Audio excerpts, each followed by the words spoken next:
Hello everybody, this is the Flying Turk with another review video for you guys, and today we are taking a look at the Fokker F28 by JustFlight. And I know this is a late one. This plane has been on the market for a very long time now, but I literally just got my hands on it thanks to my good friend Mateus, and I wanted to do a review video on this plane for you guys because honestly, I like this plane.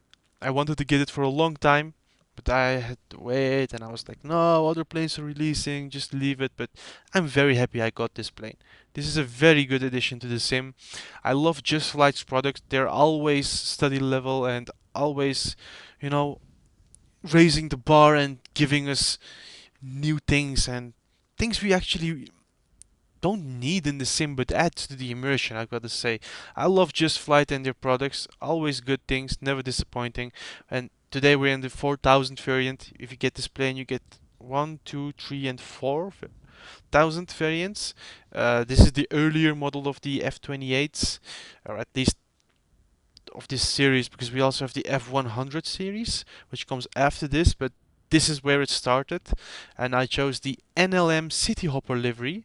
For the people that know City Hoppers, these are from KLM, but KLM was before called NLM. KLM stands for Koninklijke Luchtmaatschappij, and NLM stands for Nederlandse Luchtmaatschappij. And you can see Maastricht, which is a city in the Netherlands as well. So yeah, we have an earlier version of the KLM livery. Interesting. I've never seen these before in real life, but when I saw that this was one of the liveries, I thought, okay, I want to do a review in this livery. First of all, I've been born and raised in the Netherlands, so this plane has a special place in my heart since it is a Dutch plane.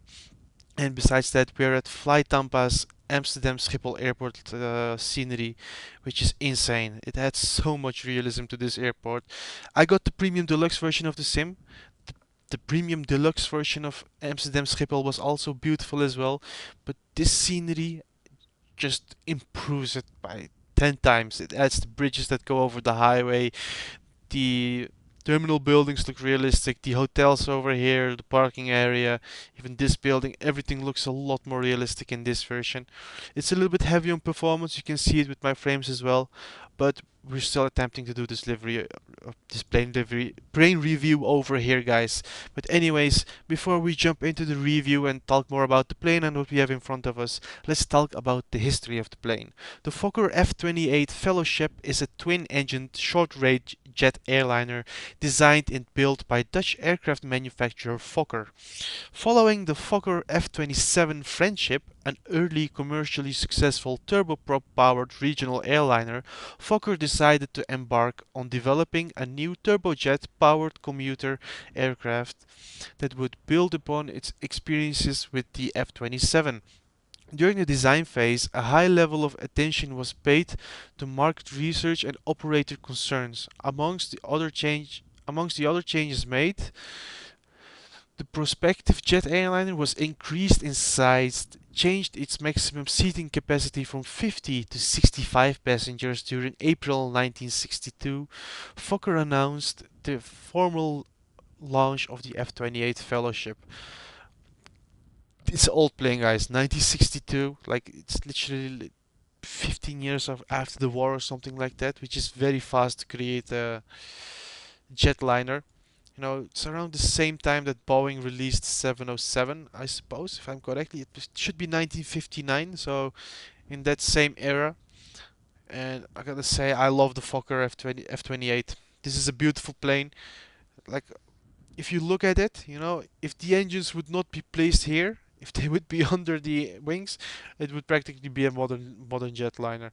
I understand that them placing it here, it makes the airplane lower to the ground, which makes maintenance and loading up and boarding a lot easier. You can even add the door with the stair on it, which we will show you. But first, let's take a look at the cabin, or at the cockpit, I should say. This is our cockpit, a beautiful cockpit, guys. You can see it's an old plane, with the design elements, with these thingies over here, with the seats as well, with all the buttons and steam gauges placed all over the plane. This is not by any means a modern plane, but it has aged very well. It looks modern on the outside. It's still flyable today. I don't know if they fly it today anymore. I know the F100 variant still flies in for like Qantas and some other airlines here and there. But I suppose these ones were flying as private jetliners today, but I am not sure about that. So don't take my word on it. If you're interested in that, check it out on Wikipedia. Enough information over there. But this is our cockpit. Very quirky, very old school. It has some interesting design elements as well. We have got this GNS style, how do you say, GPS over here, which is very useful. You can also change it up. This is the JustFlight EFB. This is exactly the same as in the BAE 146. This is the old version. If you see my RJ review, you will see the newer version, which is like a darker background and all. The tablet is a bit more responsive. Same as the other one. You have the OFP. Here you can get your sim brief, operational flight plan. You have the maps as we are used from JustFlight. Very useful, very handy maps. It's better this than having nothing. I only wish that they would show like a magenta line that shows your flight plan, but it is fine. It works just good. Here we have SimBrief, or excuse me, Navigraph. You can get your charts. We can go to aircraft. We can open the passenger forward passenger door. We can get ground power. We can open these doors. Let's show you how that looks. If you're close to a jetway, you can also connect the jetway. I will show you how that looks as well. Well, we will not go to a jetway, but I will show you how that looks on the outside. Here we have panel stage, just as the BAE 146. Announcements, like seats for takeoff, name it. Literally the same deal. Let's go back. We can make notes here if you're interested in that. We have checklist here. We can also find the checklist over here, if I remember correctly. Yes, we also have the checklist over here. This is a bit easier compared to the BAE 146, which is a lot more difficult, I gotta say. It has a lot more steps. There's only 106 steps for the pre-flight checks, which is a lot. You have a top of descent calculator to calculate when you should start descending. Here we have the settings. You can choose certain things how you would like it. We can change the theme of the tablet as well. We can go to a dark setting, but it doesn't change over here, but changes the menus. We can go to this setting. I like the bluish setting. Works best for me.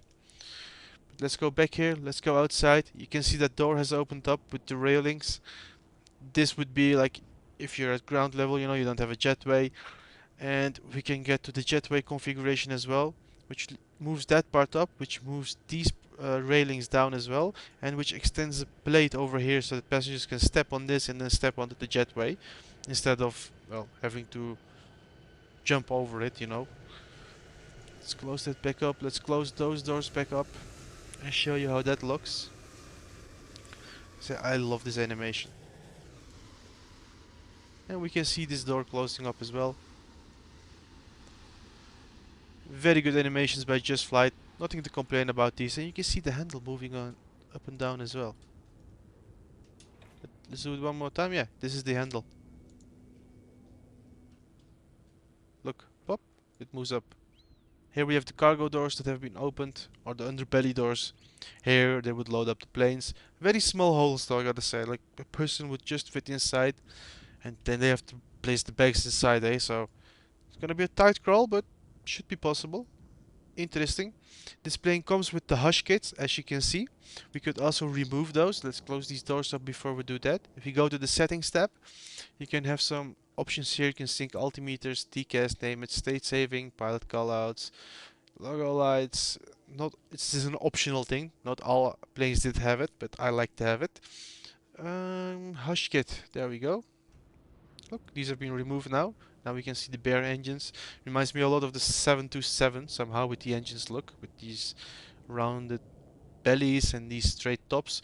Also looks a lot like the MD-82, like with how the engines are positioned and all. They're on a slight angle as well.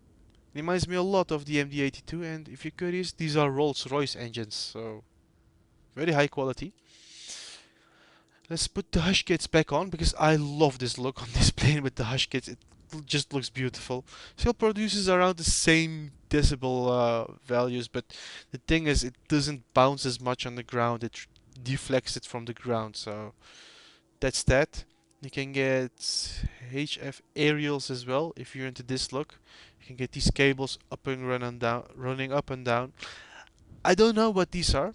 I thought they were for controlling the stabilizers, but they could also be like radio antennas, and I don't know, radio antennas. But let's get rid of them. I don't like the look on this plane as much. I prefer it more on the BAE 146 than on this plane. This plane looks beautiful in this clean configuration. And this plane is very quick with the startup as well, so we will just press ready for takeoff to save a bit of time. We might do a cold and dark video for you guys soon to show you how you start it up. And let's take a look underneath here. Like, there's been a lot of nice modeling by JustFlight. We can peek inside a little bit and show like the frame of the plane. Interesting, interesting design choice. The MD-11 also has a gap underneath here, which is interesting. Anyways, let's go back to the EFB. We have pressed ready for takeoff. Let's press it again just to be sure. Let's close that up because we don't need that menu anymore. Our co-pilot has appeared. He should be our twin. Let's see. Oh no, today we have we have a woman as a pilot, or as the captain, I should say, and a dude as the first officer. And one thing I really like about these old planes are the eyebrow windows. It brings so much more sunlight into the plane, and if you're flying at nighttime, it might sound stupid, but I like looking up and looking at the stars. These probably had a function, like in the 707. I know that if the instruments would fail somehow, the pilots would still be able to look up at the stars through these windows and navigate using the stars if they knew how to use them. But it's better safe than sorry, eh? Better have that than nothing. And let's see if the plane will start up. 'Cause it doesn't look like it's doing anything.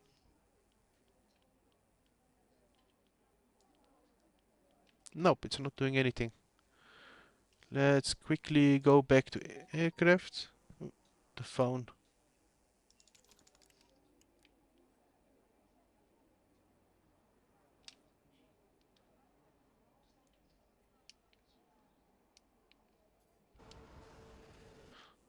It's not starting up. Interesting. Ah, there we go. The lights have turned on. It might take a while to get the plane started up. And we got the Garmin GNS 530 over here, which is very useful.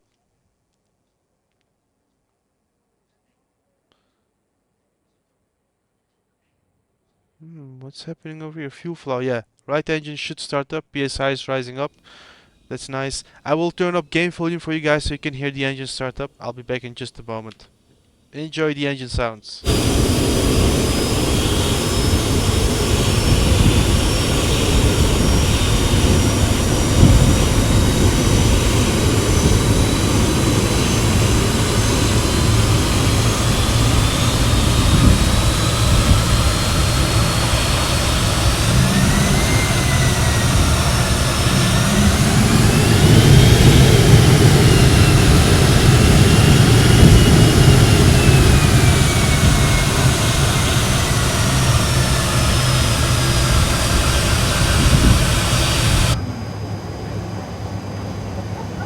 That was engine number one or engine number two for you.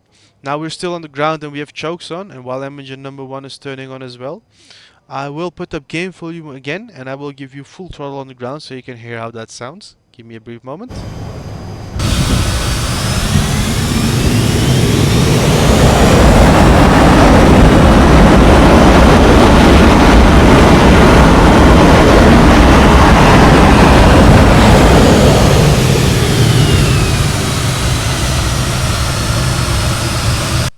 I've got to say, guys, I really love how this plane sounds, how this plane feels.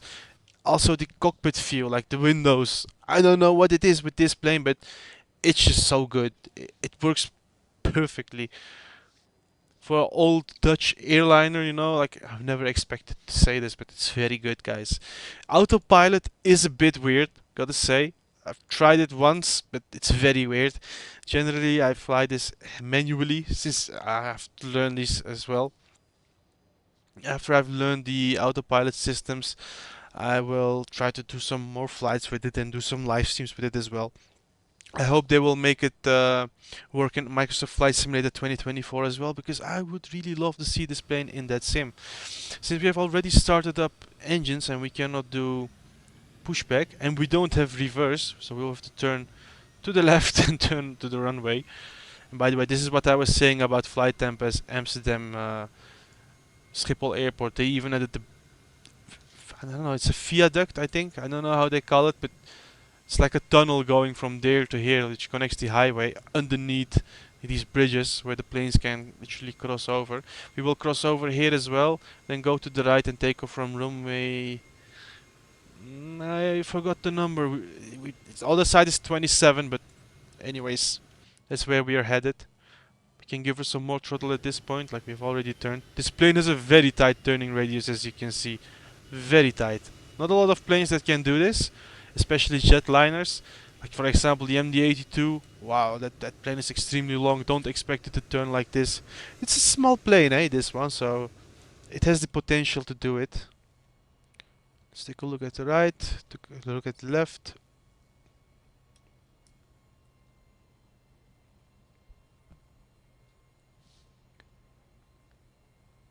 We have a security car going over to the left.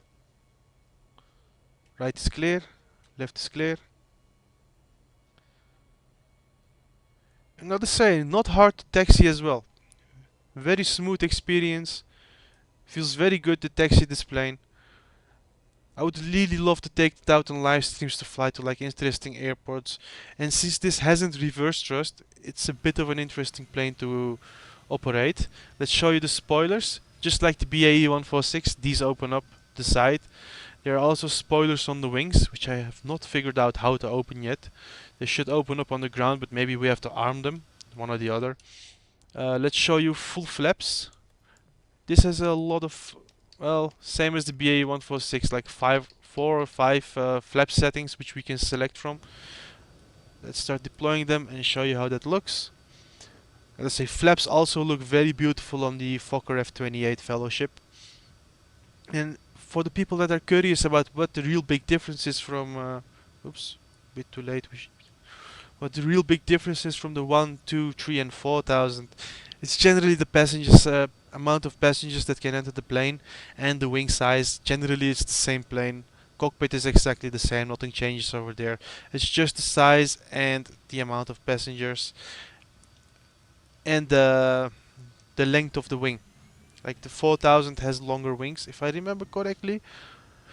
This is like the best version if you ask me. The other ones are nice as well, but this is the best one. Simply because it has longer wings, more passengers, and it has the NLM livery. I love it. The old KLM livery. Oops, not that one. Let's contact ATC.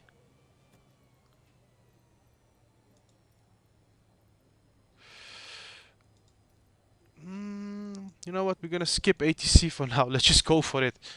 We're here anyway.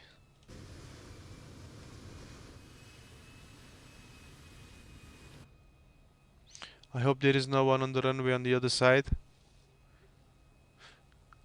I've got to say, guys, if you never tried the JustFlight plane, and if you're on the fence about getting this or the BAE 146 or RJ, for even since that it's released as well, get the Fokker. It's a lot better than the BAE. I'm gonna say the only one benefit you have with the RJ now is that it has modern autopilot systems, which makes flying it a lot easier. But the Fokker is just a lot better, guys. It's a better of a plane. It has 2 engines, okay, but this is just a very good plane. It sounds good, it behaves good. It's a lot more simpler than the BAE 146. Oops, let's try to keep it centered. We should be on speed now, so let's pull up slightly. There we are. We have pulled up. Let's move up gear. Show you the gear animation. Gear goes in very quickly, gotta say, on this plane. Interesting gear animation. And we have a successful takeoff. And we have another plane coming in. As you can see, my sim really doesn't like this airport. It might be also because of the Amsterdam scenery I've installed as well. I got the Amsterdam landmarks add-on. Just had to. Like, I'm from this city and I love seeing those landmarks. We have the Zuidas over here. We have part of Amstelveen.